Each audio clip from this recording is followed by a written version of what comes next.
అర్ధరాత్రి KFC తిందామని చెప్పి మేమైతే బయలుదేరాం. షాప్ మూస్తున్నా మాకు ఎలా చిక్కిందో తెలియాలంటే లాస్ట్ దాకా బ్లాగ్ అయితే చూడండి.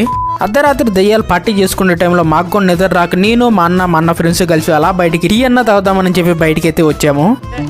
నేను తినుకున్న టీ తాగనని చెప్పేసరికి తిప్పండి బండి KFC అని చెప్పేశారు. మధ్యలో చాలా అడ్డంకులు అయితే వచ్చాయి. అయినా తప్పించుకుంటూ మనం అయితే KFC కాడికి అయితే వచ్చేసాం అనమాట. ఈడికి వచ్చి చూస్తే KFC అయితే క్లోజ్ లో ఉంది. అయినా ఏం పర్వాలేదు అని చెప్పి మన కిందకి దిగి ఎవరికి ఇద్దరు ఫోన్ చేసి ఫుడ్ అయితే ఆర్డర్ అయితే చేశాడు. ఇంకా మనకేమో రహదారిలోంచి సరుకు అయితే మన చేతికి అయితే అందింది.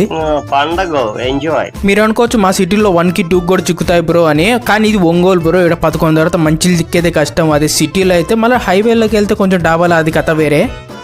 మరి నేనేమో ఫుల్ వెజిటేరియన్ కాబట్టి నాకు వెజ్ బర్గా అన్న ఫ్రెండ్స్కి ఏమో చికెన్స్ అయితే తెచ్చుకున్నారు అనమాట. ఇక మంచి ప్లేస్లో ఇక్కడైతే ఆగి ఫుల్ గా తింటున్నాం మేమైతే. ఒకవేళ మీరు కూడా ఇలా ఎప్పుడైనా తిన్నారా, మీ ఊర్లో KFC ఉందో లేదో ఒకసారి అయితే కామెంట్ అయితే చేయండి. ఒకవేళ మీకు KFC ఇష్టం అయితే వీడియోని లైక్ చేయండి. వీడియో నచ్చిన వీడియో లైక్ చేయండి, నచ్చపోయిన వీడియో లైక్ చేయండి. మొత్తానికి